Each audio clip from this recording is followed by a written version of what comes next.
সুপ্রিয় দর্শক, আসসালামু আলাইকুম। ভয়ঙ্কর বিপদে পড়েছেন ইউক্রেনের প্রেসিডেন্ট জেলেনস্কি। তার একদিকে খাদ, অন্যদিকে কুমির। যেদিকেই যান না কেন তার মৃত্যু নিশ্চিত। কেন এই কথা বলছি? কারণ গতকাল মার্কিন প্রেসিডেন্ট ডোনাল্ড ট্রাম্প স্পষ্ট ঘোষণা দিয়েছে এ মাসের ২৭ তারিখের মধ্যে আমেরিকার দেওয়া শান্তি প্রস্তাব ইউক্রেনকে মেনে নিতে হবে। যদি ইউক্রেন এই প্রস্তাব মেনে না নেয় তাহলে আমেরিকা ইউক্রেনের উপর থেকে তার সকল সমর্থন উঠিয়ে নেবে। মানে এত বড় একটি সিদ্ধান্ত গ্রহণের জন্য জেলেনস্কির হাতে সময় মাত্র ১ সপ্তাহ। কিন্তু সমস্যা হচ্ছে জেলেনস্কি কোনো দিকেই যেতে পারবে না। সে পড়েছে মহাফ্যাসাদে। কারণ জেলেনস্কি যদি ট্রাম্পের এই শান্তি চুক্তি মেনে নেয় তাহলে ইউক্রেনকে চরম মূল্য দিতে হবে।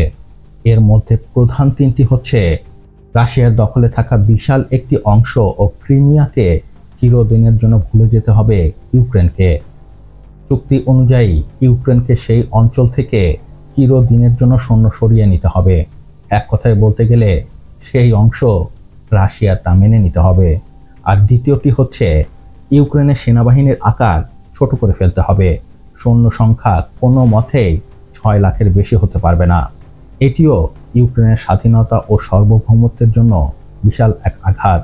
আর ৩ নম্বর গুরুত্বপূর্ণ বিষয় হচ্ছে ন্যাটোতে যোগ দেওয়ার স্বপ্ন চিরদিনের জন্য ত্যাগ করতে হবে। ন্যাটোতে যোগ দিতে না পারলেও ইউক্রেনকে নিরাপত্তার নিশ্চয়তা দেওয়া হবে।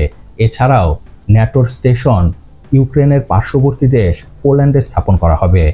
কিন্তু সমস্যা হচ্ছে জেলেনস্কি চেয়েও এটি গ্রহণ করতে পারবে না। কারণ এটি গ্রহণ করলে এই যে যুদ্ধ, এই যে মৃত্যু, এই যে ধ্বংস যার জন্য ইউক্রেন এত স্যাক্রিফাইস করলো তা পুরোপুরি পানিতে চলে যাবে। মনে রাখবেন, এখন পর্যন্ত ইউক্রেনের এই যুদ্ধে ১০ লাখের উপরে মানুষ মারা গেছে। এছাড়াও আরও অন্যান্য ক্ষয়ক্ষতি তো আছেই। তাই এটি কোনোভাবেই জেলেনস্কি মেনে নিতে পারে না। তাহলে খোদ ইউক্রেনবাসী জেলেনস্কির বিপক্ষে চলে যাবে। জেলেনস্কিকে শাস্তির মুখোমুখি হতে হবে। এখন প্রশ্ন হচ্ছে জেলেনস্কি কি করবে? কারণ আমেরিকা ছাড়া তার পক্ষে এই যুদ্ধ কোনোভাবে এগিয়ে যাওয়া সম্ভব না। আমেরিকা শুধু ইউক্রেনকে অস্ত্র বা টাকাই দেয় না, অত্যন্ত গুরুত্বপূর্ণ গোয়েন্দা তথ্যও সরবরাহ করে থাকে।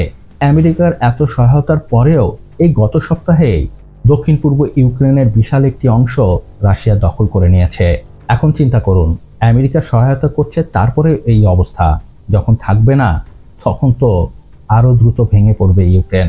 যদিও ইউরোপের বিভিন্ন দেশ এখনো বলেছে তারা ইউক্রেনের পাশেই আছে, কিন্তু আমেরিকা ছাড়া তারা কতদিন তার পাশে থাকতে পারবে সেটিও আরও একটি বড় প্রশ্ন।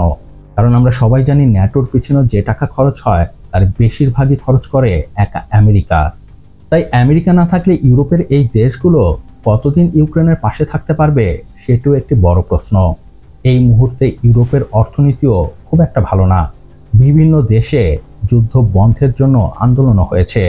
তাই দীর্ঘ মেয়াদে এই যুদ্ধের ভার বহন করা ইউরোপের পক্ষেও সম্ভব না। এখন প্রশ্ন হচ্ছে জেলেনস্কি কোনটি বেছে নেবে? আমেরিকার শান্তি চুক্তি নাকি যুদ্ধ চালিয়ে যাওয়া? তবে যেটি বেছে নিক না কেন, এটি নিশ্চিতভাবে বলা যায় জেলেনস্কির সময় প্রায় শেষ, তার হার নিশ্চিত। এখন দেখার বিষয় ভবিষ্যতে কি হয়। তো যাই হোক, এ ছিল এ ব্যাপারে আমার বিশ্লেষণ। এ ব্যাপারে আপনার কি মত তা আমাকে নিচে কমেন্টস করে জানাতে পারেন। আর হ্যাঁ, ভিডিওটি কেমন লাগলো তা অবশ্যই জানাবেন। আর প্লিজ সাবস্ক্রাইব করতে ভুলবেন না। আপনার একটি সাবস্ক্রাইব আমাকে অনেক বেশি উৎসাহিত করে নতুন নতুন কন্টেন্টের কোয়ালিটি ভিডিও তৈরি করার। ভালো থাকবেন, সুস্থ থাকবেন। আল্লাহ হাফেজ।